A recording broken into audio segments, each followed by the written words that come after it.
The day three sleeper to know this year at quarterback is Minnesota's Max Brosmer. We sat down to talk with him about his path to the NFL from the FCS to the Big Ten to now the league.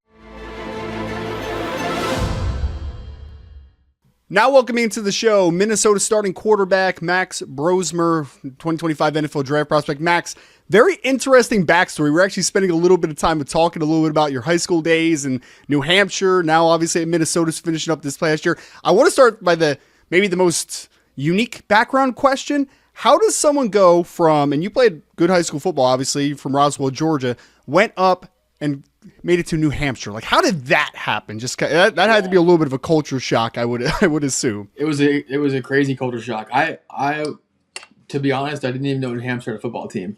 Came out of high school, and just from Georgia football perspective, it's like you're around these, powerhouse football teams in college, big SEC country. All of my friends are getting recruited to go play at Georgia, Tennessee, and Florida, and I'm kind of like on the back burner a little bit. Kind of like the number 2 guy for a lot of these schools. It's like, hey, if this guy doesn't commit, then you'll be our guy. You're just our number 2 right now. But we're going to give this guy a chance to commit. If he doesn't commit, then it's your spot. And it's like, all right. And I heard that same story like every single school I felt that recruited me until kind of like the start of my senior year, into my senior year. And some smaller schools started to come into the picture. And New Hampshire was one of those schools where they sent, one of our our D-line coach at the time, we call him Pistol Pete McCarty, and he played for UMass back in like the 80s, and so he knew ball. He'd been coaching for a long time. They sent him down to Georgia and convinced me to come take a visit in New Hampshire, and just fell in love with the place. I mean the campus, the small town feel. The people there were incredible, and that's ultimately the reason I went to New Hampshire, was because of the people there.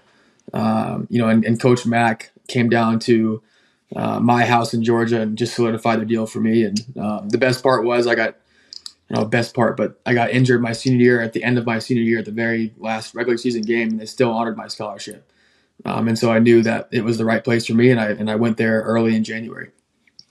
So that path from going from FCS to FBS, it's rewarded a lot of guys, especially recently, especially coming from the CAA. There's been a number of players who have gotten some legitimate shots. Like the first one that comes to mind, Jared Verse, who's been fantastic for the Rams. I just want to kind of hear from like your path from going from UNH to ending up at Minnesota. When did you make that realization that you could make that leap, and more importantly, that you made that decision to Minnesota? What was the driving force for Minnesota to be your destination? Yeah, I didn't really want to leave New Hampshire. The same reason, why I went up there in the first place. I went for the people, right? I didn't want to leave the people that I went up there with or for, to play with and be coached by and to work with on a daily basis. And I felt like I was getting a little bit comfortable, to be honest. I felt like I had, gotten to a point where I wasn't challenging myself to where, I create this end goal, which is to have, a long career in the NFL, whatever that looks like. And that can be defined by different people many different ways, but you kind of you retrace and do your benchmarks along the way. And I felt like I had so much more, room to grow, where I felt like I just wasn't able to challenge myself enough in New Hampshire.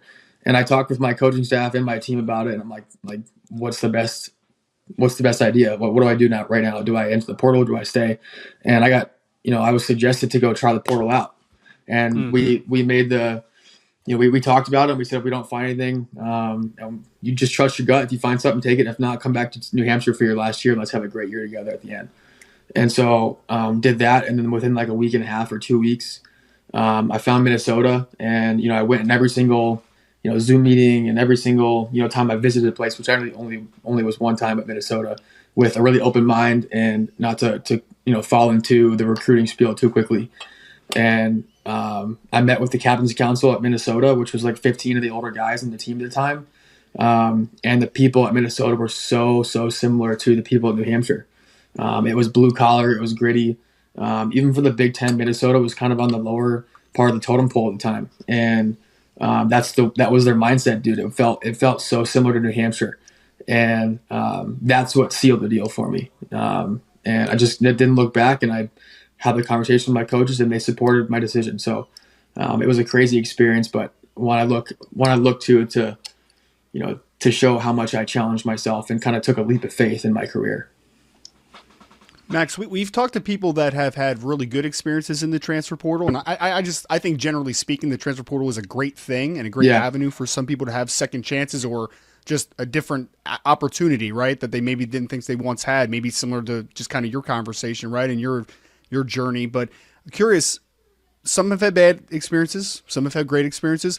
What was the portal like for you? Just the constant hustle and bustle of everything. It's crazy, dude. I think it was when like 45 or 48 seconds or something that someone found out that I was in the portal, and I was trying to keep it quiet. I didn't tweet it. I wasn't like, hey, look at me, I'm in the portal, come and get me. But someone found out that I was in the portal, and once it was tweeted, within like the next couple hours, I had like 80 to 100 different people that either texted me or called me from schools, and it was crazy, dude. I'm like, Dad, I'm not sure how I can do this all. Like, I'm sitting at the house with my parents, and they're seeing my phone just go bzz, bzz, bzz, bzz, like 2 hours constantly. And so with the help of some of my people in my corner and the help of Google Docs and Google Excel with a spreadsheet, it made it a lot easier to kind of narrow through the schools we felt comfortable with and who we felt actually needed a quarterback at the time. Um, offers in the portal are a little bit different. Like in high school, if you're like a recruit that's offerable, they're gonna deliver an offer to you and be like, hey, we want you to come play at our school. But in the portal, it's more like, hey, would you be interested in playing at our school? And I'm like, hell yeah, let's go, dude. I would love to. I'd totally be interested. Is this an offer? And they're like, well, only if you're interested in coming to our school. And so you don't really know what schools you have offers from, but I knew that Minnesota was a school that really wanted me, and had a lot of faith in me without even really meeting me more than a couple times. And so that's where it kind of sealed it for me. Max, I feel like every time I get asked about a sleeper quarterback in the class, you're the first person I mention. But funny enough, when Thank you. people ask about of course, but when people ask me about sleeper wide receivers, the first person out of my mouth is Daniel Jackson from Minnesota as well. Because I feel like he is, I don't know why, man, but like there's no conversation around him. And I'm like, this kid has a track background. He was ultra productive for multiple years at Minnesota. He played inside and out. Please talk about your teammate and educate people on how special Daniel Jackson is, please. Yeah, we put a lot of hours in together. Daniel's a special kid. He was one of the guys that when I got to Minnesota, it's like you got a few guys in this class that are really special, and Elijah Spencer being one of them, Lemeki Brockington and Daniel Jackson. And Daniel was on my official visit with me when I got to Minnesota, and from there I just could tell, number one, the first thing was he loved ball. Like even at dinner, it was all ball. There was like, we're having a big dinner with like 15 people, and we're just talking about football. And I'm like, I can align with this kid pretty quickly. For me, it was about how he practiced. He took every single rep with the mentality of being a professional. And whether that was a good rep or a bad rep, it was always 100% with 100% focus at the time. And so like before the reps during walkthroughs, it's always him, talking about the looks we're going to have and, us going back and forth on things that we might disagree with or even agree with too. During a rep, and then making sure that rep is as perfect as we can make it. That was the fun part was the practice. I mean, on the field on Saturdays that was just at that point it's the accumulation of work throughout the week. But what makes Saturday special is the amount of work that you put in from Sunday till kickoff. And he is a pure professional at that. Takes care of his body like everybody else in the team and does more than what's expected and what's needed. That's why I think that he's going to be, in the NFL for a long time, just because of how much he loves it and how much he loves being a professional. We're pretty much past the point in this draft process where teams have done all their homework. It seems like we're in these final days before they really start to get to the spot where they've made that decision on what direction they're going to go with, if they feel they want to draft specific guys or not. What has been maybe the feedback that you've gotten from teams when you've had the chance to meet with them?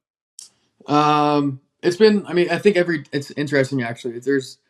I feel like there's been meetings that went really well and some that were just like, okay. And I don't think I've ever had a meeting that I was like, yeah, that team just really doesn't like me. Or this team like really loves me. They do a really good job of being, right. Getting the boxes checked and making sure they know exactly who you are, without divulging too much or without getting, really invested into a person on an hour Zoom meeting.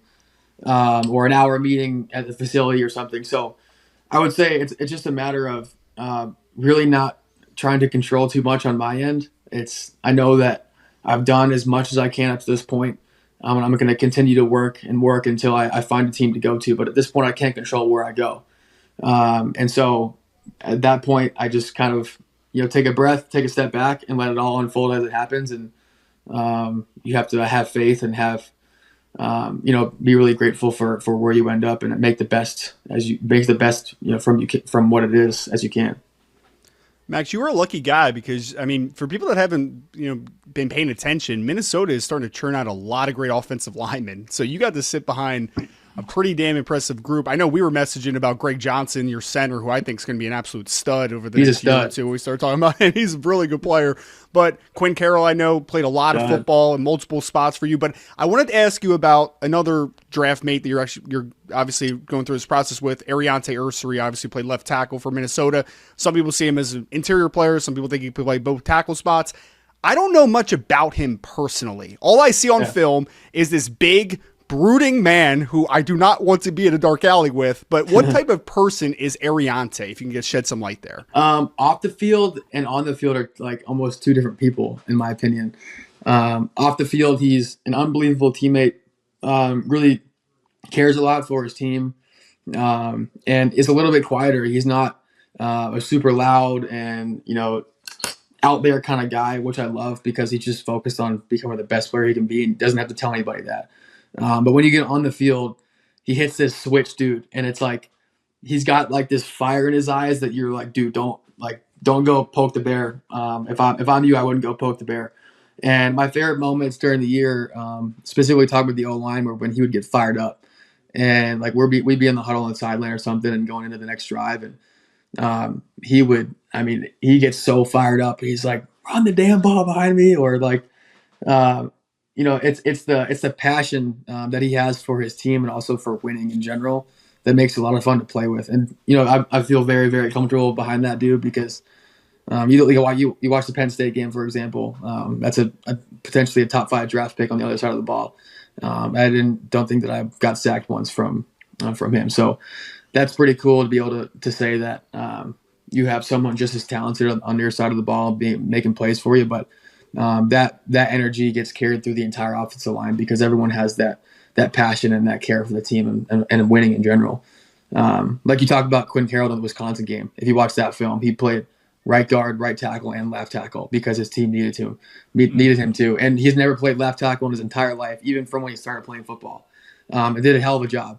And so that kind of mentality gets carried through the offensive line, and it's because of those older guys like Quinn, Tyler, and Ariante, and it trickles down to the younger guys too. What is your favorite game day environment, non-home game? So I'm talking away games. One at New Hampshire, and give me one crazy away game environment that you had at Minnesota this past year as well. So Max, before you answer this, I have to jump in on this, by the way. I need to let you know, I should have said this. It won't be Rhode Island. I'll say that. Well, no, it's definitely not Rhode Island. Our stadium sucked. We're redoing it. But I hated playing at UNH. I just have to let you know that. I don't know. I don't know what it's nothing to do with the facility or the stadium or anything like that. For some reason, we just could never play well there. And it was like some sort of like liminal void that we stepped into and nothing worked. We always played bad. And you and I were talking about before we started taping of that awful loss that we suffered against you guys by senior year. So I just have to let you know that like every time I talk to somebody and somebody asks like, oh, like what's like the craziest place you played at? I always bring up UNH. Wow. For some reason. I was always so interested because we had like the best home record for a long time in the CAA.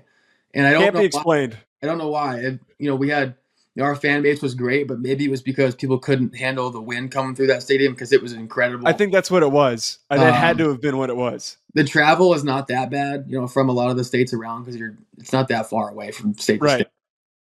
I would say at New Hampshire, that's a good question. Environment wise, probably Delaware. No, JMU my freshman year. JMU was when JMU was still in the CAA. Yeah. Like they put the student section right behind. They throw stuff at you. Did you get hit in the head too? I got hit in the head with so many things when I was getting warmed up and the ready streamers, to go dude. It's the streamers. They're throwing streamers at you while you're on the sideline. They score, and they actually scored like 60 points that game. and that just meant more streamers were getting pelted with. But that stadium is really cool, dude. And they pack it out for an FCS game. It was packed out. 1B would be Delaware. That's a fun stadium to play at. I would say at Minnesota, God, there's so many. We got to play in so many cool stadiums this year. I'm going to say 2 because I grew up an Ohio State fan. And so playing at Michigan Stadium was an incredible experience. Unfortunately, it didn't come out on the positive end. We were close, but it was an incredible. There's like 112,000 fans there, and it wasn't as loud as you think it was, as it is. I think people sometimes hype it up, but it's not that loud. And then the Rose Bowl was incredible, dude. Like immaculate. I got to watch. Me and my dad, my family went out to Pasadena a few years prior because my brother was playing trumpet in the Rose Bowl parade. And we got to go watch Ohio State play Utah. And that was an incredible game, dude. And then we got to go play in the Rose Bowl a few years later. And then we ended up winning that football game against UCLA. So that was a really cool experience. The JMU pick's a good one. And you said you gave up 60 points in that game. My freshman year, my second ever start, we lost by 80 points. So I got hit in the head too many times with those streamers. So it is second worst place to play. They had like 11 people on that team go to the NFL, which is incredible on the FCS. Yeah. That was like the DeNucci year. Yes. It was actually a close friend as well. But watching, that was the year they went to the semifinals, I believe. Or sorry, the semifinals. No, they went to the national championship and they lost. They did. They lost to North Dakota State that year. That was 2019. I think it was 19. Yeah. That was DeNucci's year.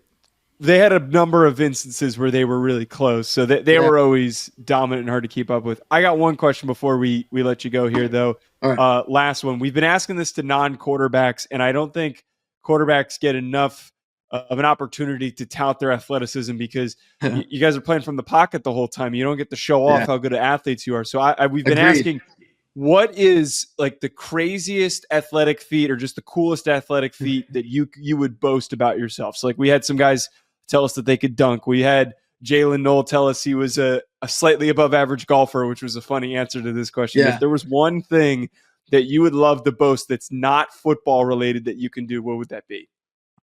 That's athletically based? Yes. I mean, it doesn't have to be. If you've got like a cool, like you got an insanely high IQ, feel free to boast that as well. We can do athletically. Okay. That's a good question, dude. I don't know. I mean, I love playing golf. I'm like an average golfer. My little brother's like a 3 handicap, which beats my ass every time I play. Bad. Athletically speaking, okay, I got one for you. So this is back in my prime of my athletic ability was back when I was like 8 years old. In Canada. So I used to run track and cross field and cross country in Canada. Okay. And I went to I competed and I went all the way to like the nationals, which was the entire province of Ontario.